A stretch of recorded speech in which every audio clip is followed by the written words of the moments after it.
Hello friends, welcome back to Jaya's diaries. ഇന്ന് ഞങ്ങൾ ചെറിയൊരു വ്ളോഗായിട്ടാണ് വന്നിരിക്കുന്നത്. സമയം 10 മണി കഴിഞ്ഞു. അപ്പോഴാണ് എല്ലാവരും ഉണ്ട് വീട്ടിൽ, നമുക്ക് വെറുതെ ഒന്ന് നടക്കാൻ പോയാലോ എന്ന് പറഞ്ഞിട്ട് ഇരിക്കുകയാണ്.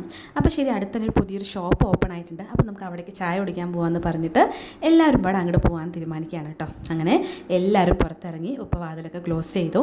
ഞങ്ങളെല്ലാവരും നടന്നു പോകാമെന്ന് വിചാരിച്ചു, കാരണം അത്ര അടുത്താണ് ഷോപ്പ്. അപ്പോൾ നടന്നു പോയാൽ മതിയാവുമെന്ന് കരുതിയിട്ട്, ഇത്രയും പേരുണ്ടല്ലോ, അങ്ങനെ എല്ലാവരും നടക്കാൻ തീരുമാനിച്ചു.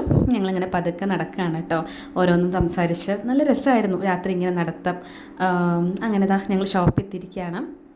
എല്ലാവരും പാടെ ഇങ്ങനെ കയറി പോകുന്നുണ്ട്. മേലെയാണ്, താഴെ ചെറിയ കുറച്ച് പേർക്ക് ഇരുന്ന് കഴിക്കാൻ പറ്റിയ സൗകര്യവും, മേലെ ഫാമിലി പോലെ ഉള്ള ആൾക്കാർക്ക് കഴിക്കാൻ പറ്റിയ സൗകര്യമുള്ള ഒരു റെസ്റ്റോറൻ്റ് ആയിരുന്നു കേട്ടോ. അത് റെസ്റ്റോറൻ്റ് ഒന്നുമില്ല, ഒരു ചെറിയ ടീ കഫേ, ടീ കമ്പനി എന്നാണ് അതിൻ്റെ പേര്. അപ്പോൾ ഞങ്ങൾ അങ്ങോട്ടാണ് ചായ പിടിക്കാൻ പോയത്. അവിടുത്തെ ആൾ വന്നിട്ട് ഞങ്ങളുടെ അടുത്ത് മെനു ഒക്കെ ചോദിക്കുന്നുണ്ട്, എന്ത് വേണമെന്നൊക്കെ ചോദിക്കുന്നുണ്ട്. എല്ലാവരും എല്ലാ കാര്യങ്ങളും അവർക്ക് വേണ്ടതൊക്കെ പറയുന്നുണ്ട് കേട്ടോ. കൂടാതെ പിള്ളേരൊക്കെ ഉള്ളതുകൊണ്ട് അവരൊക്കെ ഓരോന്ന് പറഞ്ഞ് വാശി പിടിച്ചുകൊണ്ടിരിക്കുന്നുണ്ട്, അത് വേണം ഇത് വേണമെന്നൊക്കെ പറഞ്ഞിട്ട്. ഞങ്ങളെല്ലാവരും പറഞ്ഞ് ഓരോന്ന് പറഞ്ഞ് സെറ്റാക്കിയിട്ട് ശരി ഇപ്പോൾ ഒക്കെ വാങ്ങി തരാമെന്ന് പറഞ്ഞിട്ട് ഇരിക്കുകയാണ്. അപ്പോൾ ഇങ്ങനെ കാടമുട്ട പറഞ്ഞിട്ടുണ്ടായിരുന്നു, അതാണ് ഞങ്ങളിപ്പോൾ കഴിക്കുന്നത് കണ്ടത് കേട്ടോ.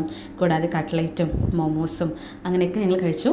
പിന്നെ ജ്യൂസൊക്കെ വാങ്ങിച്ചിട്ടുണ്ടായിരുന്നു, അതിൻ്റെ വീഡിയോ ഒക്കെ എടുക്കാൻ വിട്ടുപോയതാണ് കേട്ടോ. തിരക്കിൻ്റെ ഇടയിൽ പിള്ളേരൊക്കെ കുറേ പേരായതുകൊണ്ട് അത് എടുക്കാൻ വിട്ടുപോയതാണ്. അങ്ങനെ സൂപ്പറായിട്ടുള്ള ഒരു നൈറ്റായിരുന്നു. കാരണം എല്ലാവരും കൂടെ ഇങ്ങനെ ഒരുമിച്ച് പുറത്ത് വന്നിട്ട് കുറേ നേരം ചിരിച്ച് കളിച്ച് സംസാരിച്ചിരിക്കുന്നത് നല്ല രസമാണ്. മൈൻഡൊക്കെ ഒന്ന് റിലാക്സ് ആവാനും, അതോടൊപ്പം തന്നെ ഒരു ഫാമിലിയിൽ എല്ലാവരും ഇങ്ങനെ ഒരുമിച്ച് പോകുമ്പോൾ ഒരു ബോണ്ടിങ് ഒക്കെ ഉണ്ടാവാനും വളരെ നല്ലത് തന്നെയാണ് ഇങ്ങനത്തെ ട്രിപ്പൊക്കെ. അപ്പോൾ ഞങ്ങൾ തിരിച്ച് വീട്ടിലേക്ക് എത്തിയിരിക്കുകയാണ്. ഇതാണ് ഞങ്ങളുടെ വീട് കേട്ടോ. നല്ല ലേറ്റായി, അങ്ങനെ ഞങ്ങൾ വീട്ടിലെത്തി. അപ്പോൾ ഇത്രയൊക്കെയുള്ളൂ ഇന്നത്തെ വീഡിയോ. പുതിയ വിശേഷങ്ങളായിട്ട് മറ്റൊരു വീഡിയോയിൽ കാണാം. ബൈ.